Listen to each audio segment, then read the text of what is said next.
Film की शुरुआत में हम एक सुनसान जगह पर टीवी चलता हुआ देखते हैं, जहां एक टीवी होस्ट एक लड़की का इंटरव्यू ले रही होती है। ये लड़की हाल ही में होने वाले एक मैसेकर यानी एक कत्ले आम में जिंदा बच गई थी। दरअसल कुछ वक्त पहले ही एक कत्ले आम शुरू हो गया था, जिसमें बहुत सारे लोग मारे गए थे। सबको मारने वाला एक जोकर था, एक पागल जोकर जो किसी को भी बगैर किसी वजह के मार दिया करता था। आम तरीके से नहीं, बल्कि काफी बुरी तरह। इस जोकर का नाम था आर्ट दी क्लाउन, जिसे हम आर्ट कहेंगे। अब ये लड़की बच तो गई थी, मगर आर्ट ने इसकी शक्ल का बुरा हाल कर दिया था। उसके चेहरे का हुलिया ही बिगाड़ के रख दिया था। अब जो टीवी हम देख रहे थे जिसमें ये इंटरव्यू चल रहा था, ये आर्ट का था। क्योंकि वो भी ये सब देख रहा था, तो वो ठोकर मार कर टीवी को तोड़ देता है। जिसके बाद वो दोबारा से लोगों को मारने के लिए तैयार हो जाता है, जिसके लिए पहले वो अपना जोकर वाला मेकअप करता है और बाद में अपने खतरनाक हथियार उठाता है। टीवी होस्ट इंटरव्यू के बाद अपने दोस्त से फोन पर बातें करने लगती है। वो बता रही थी कि जो लड़की आज आई थी वो बहुत ही बदसूरत थी, उसका ये कहना ही था। तभी उसे अपने पीछे हलचल होती हुई महसूस होती है। वो चेक करने जाती है, लेकिन वहाँ पर कोई नहीं था। फिर तभी अचानक से वो इंटरव्यू वाली लड़की आती है और उस होस्ट की आंखों में उंगलियां घुसाकर उसकी आंखें फोड़ देती है। फिर वो उसके चेहरे का हुलिया बिगाड़ कर उसे जान से मार डालती है। उसने ऐसा इसीलिए किया था क्योंकि उस जोकर यानी आर्ट ने जब से उस पर हमला किया था तो वो बिल्कुल पागल हो गई थी। अब हम दो लड़कियों को देखते हैं जो एक दूसरे की काफी अच्छी दोस्त थी। इनमें एक लड़की का नाम तारा होता है। ये एक पार्टी से वापस लौट रही होती है और वो पार्टी थी हैलोवीन पार्टी। तो जाहिर है आज रात है हैलोवीन की रात। हैलोवीन दरअसल एक ऐसा त्योहार है जिसमें लोग अलग अलग तरह के कपड़े और मास्क लगा के फिरते हैं, और आर्ट भी हैलोवीन पर ही निकलता है एक के बाद एक शिकार करने के लिए। जब ये दोनों बातें कर रही थी तो आर्ट भी इनके पास से गुजर रहा था, जिसकी नजर इन दोनों पर पड़ जाती है। उसे देख तारा की दोस्त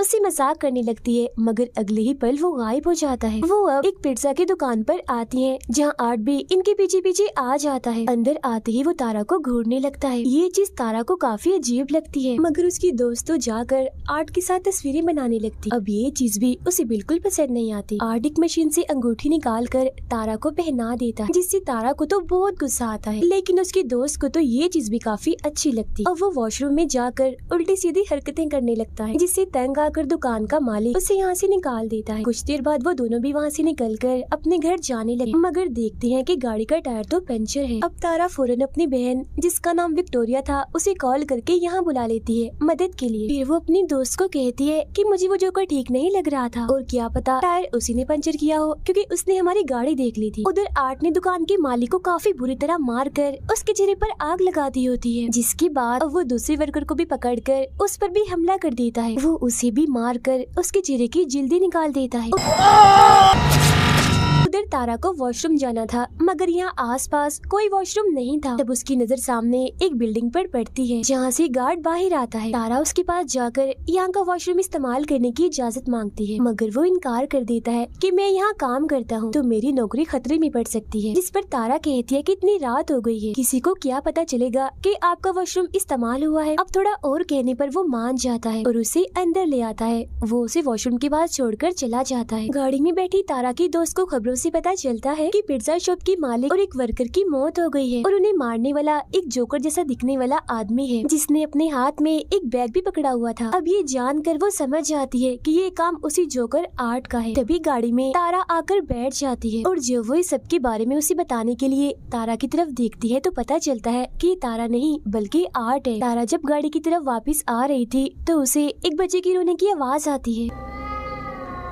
वो चेक करने जाती है, मगर वहाँ कोई भी नहीं था। तभी अचानक से पीछे एक औरत आ जाती है, जिसे अचानक देखकर तारा घबरा जाती है। औरत ने हाथ में एक गुड़िया पकड़ी हुई थी, जिसे वो अपनी बेटी कह रही थी। दरअसल इसका ज़हनी तवाज़ुन ठीक नहीं था, ये पागल थी। अब तारा उसी बातों में उलझाकर आगे बढ़ती है, जहाँ एक बार फिर उसका सामना होता है आर्ट दी क्लाउन से, जिसके हाथों पर खून लगा हुआ था और वो एकदम शांत खड़ा था। मगर फिर अगले ही पल वो तारा को डरा देता है, तो वो यहाँ से भाग जाती है। भागते भागते वो एक गाड़ी के पीछे आकर छुप जाती है। आर्ट भी उसे ढूंढने के लिए यहाँ आता है, मगर जब वो नहीं मिलती तो वो चला जाता है। तारा को लगता है कि अब सब ठीक है, तो वो यहाँ से निकलने लगती है, मगर तभी पीछे से आर्ट उस पर हमला कर देता है और अपने औजार से उस पर कई बार वार करता है। फिर वो उसका गला घोटकर उसे मारने ही वाला था, मगर तभी तारा के हाथ एक नोकदार चीज लग जाती है, जिससे वो आर्ट पर हमला करके यहाँ से भाग जाती। अब यहाँ का दरवाजा बंद था, जिसे वो नहीं खोल पाती, इसीलिए वो इधर ही छुप जाती है। तब आर्ट भी यहाँ आता है, तो वो कोई चीज फेंक कर उसका उसका ध्यान भटकाती है और दूसरी तरफ भेज देती है। अब वो दोबारा से निकलने की कोशिश करती है तो देखती है कि आर्ट ने तो यहाँ का मेन दरवाजा भी बंद कर दिया है। वो सीढ़ियों के जरिए ऊपर आती है तो सामने एक जगह पर वो गार्ड को खड़ा हुआ पाती है। वो उसे काफी आवाजें लगाती है मगर वो नहीं सुनता क्योंकि उस वक्त वो गाने सुनने में मगन होता है।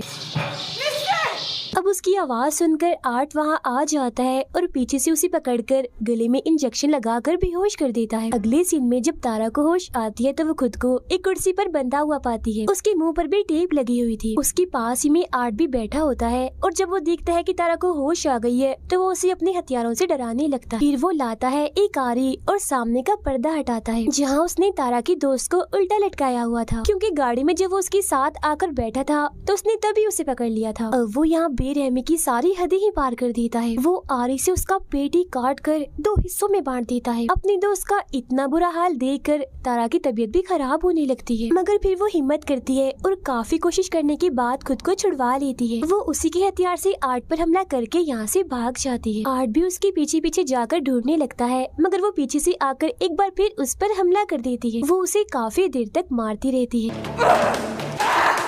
अब जब गेम उल्टी पड़ रही थी यानी तारा उस पर भारी पड़ रही थी तो वो यहाँ पर बेईमानी करता है। वो हाथों से नहीं लड़ता, वो करता है गन का इस्तेमाल। वो गोली पहले उसकी टांग पर मारता है और बाद में उसके चेहरे पर, जिससे वो काफी जख्मी और अधमरी हो गई थी। अब गन में गोलियां खत्म हो गई थी, इसलिए जब वो गोलियां लेने जाता है तो यहाँ उसी तारा का मोबाइल मिलता है जिस पर तारा की बहन विक्टोरिया का मैसेज आया होता है कि मैं बिल्डिंग के बाहर आ गई हूँ। तब आर्ट तारा बन के मैसेज करता है और पीछे के दरवाजे से अंदर आने का कहता है। ऐसा करने के बाद वो तारा की दोस्त की लाश के साथ तस्वीर बनाता है और लाश की हालत का हम बड़ा ही बुरा हाल देखते हैं, पूरी चिरी हुई 2 हिस्सों में बटी हुई। अब वो जाता है तारा के पास और उस पर भी अंधाधुंध गोलियां चलाकर उसे मार डालता है। वो पागल औरत भी यहीं खड़ी हुई थी और उसे ऐसा करता हुआ देख रही थी। ये सब देखकर वो जाती है गार्ड के पास और उसे सारी सूरत-ए-हाल समझाने की कोशिश करती है, मगर वो उसकी बातों का यकीन नहीं करता। फिर वो नीचे जाकर किसी को फोन करने लगता है, मगर तभी यहाँ आर्ट आकर हथौड़ी से उस पर हमला कर देता है। पागल औरत देखती है कि उसका बच्चा जो वो गुड़िया थी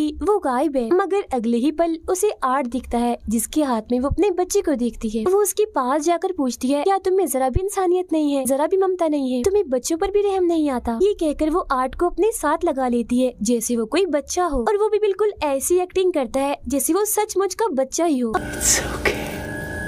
विक्टोरिया भी अंदर आ गई थी और वो तारा को फोन करती है तो बेल की आवाज जब अंदर से आती है तो वो वहाँ चेक करने जाती है। अंदर आकर तो उसके होश उड़ जाते हैं क्योंकि वहाँ वो तारा की दोस्त की कटी हुई लाश देखती है। तभी उसे एक लड़की की आवाज सुनाई देती है। विक्टोरिया समझती है कि ये तारा है, इसीलिए वो चेक करने जब नीचे जाती है तो वहाँ एक औरत को जमीन पर देखती है जो रेंग रही थी क्योंकि काफी जख्मी थी। वो तारा समझकर उसके पास जाती है, मगर तभी उसकी नजर वहाँ पड़ी उस पागल औरत पर जाती है। वो भी काफी जख्मी थी क्योंकि आर्ट ने उसके सीने और सर को काट के बुरा हाल कर दिया था। उसकी हालत बस मरने ही वाली थी। अब यहाँ सवाल ये आता है कि पागल औरत तो इधर ही है, तो ये कौन है जो विक्टोरिया के सामने पड़ी हुई है अपना सर नीचे करके? और फिर तभी हम जान पाते हैं कि ये और कोई नहीं बल्कि आर्ट है जो उसे अपने जाल में फंसाने के लिए यहाँ औरत का भेष बनाकर लेटा हुआ था। वो उस पर भी हमला कर देता है, मगर विक्टोरिया जैसे तैसे करके अपनी जान बचाकर यहाँ से निकल जाती है। वो ऊपर जाकर एक अलमारी में छुप जाती है। तभी यहाँ आर्ट भी आ जाता है जो ये जान चुका था कि वो अलमारी में छुपी है, मगर इससे पहले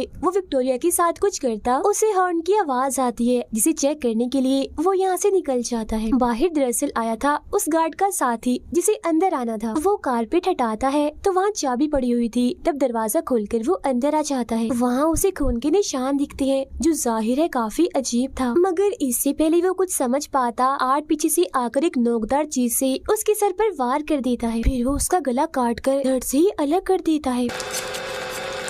विक्टोरिया यहाँ से निकलने की कोशिश करती है, मगर कोई भी फायदा नहीं होता। वो अपने सामने आर्ट को देखती है जो छोटे बच्चे की साइकिल चला रहा था, मगर अगले ही पल वो यहाँ से गायब हो जाता है और वो साइकिल वहीं पर गिर जाती है। वो उसे बचते हुए यहाँ से निकलने की कोशिश करती है, मगर पीछे से आर्ट आकर उस पर हमला कर देता है। वो शॉपर से उसका दम घोटकर मारने ही वाला था, मगर वो बच जाती है। फिर वो एक नोकदार चीज उठाकर आर्ट के पैर में मारती है और यहाँ से भाग जाती है। वो सीधा आती है अपनी बहन तारा के पास और उसका इतना बुरा हाल देखकर टूट जाती है और रोने लगती है। वो अभी उधर बैठी ही थी कि तभी यहाँ आर्ट आकर उस पर हमला कर देता है। बार बार वार करके वो उसे काफी मारता है, मगर तभी पीछे से गार्ड आकर आर्ट को मारकर बेहोश कर देता है। जी हाँ, गार्ड, क्योंकि वो अभी जिंदा था। वो विक्टोरिया को लेकर एक कमरे में आता है और पुलिस को इस बारे में बताने लगता है। इस बीच वो देखता है कि विक्टोरिया की हालत काफी खराब है। वो उसे अब इमरजेंसी कमरे की तरफ ले जाने लगता है। तभी यहाँ आर्ट एक बार फिर से आकर गार्ड पर हमला कर देता है। वो पहले सिलेंडर से उसे मारता है और बाद में अपने पैर से उसका चेहरा ही कुचल देता है। अब घबराहट के आलम में विक्टोरिया एक लोहे की पाइप से ताला तोड़ने की कोशिश करती है जो आर्ट ने यहाँ पर लगाए थे। ताला टूट तो जाता है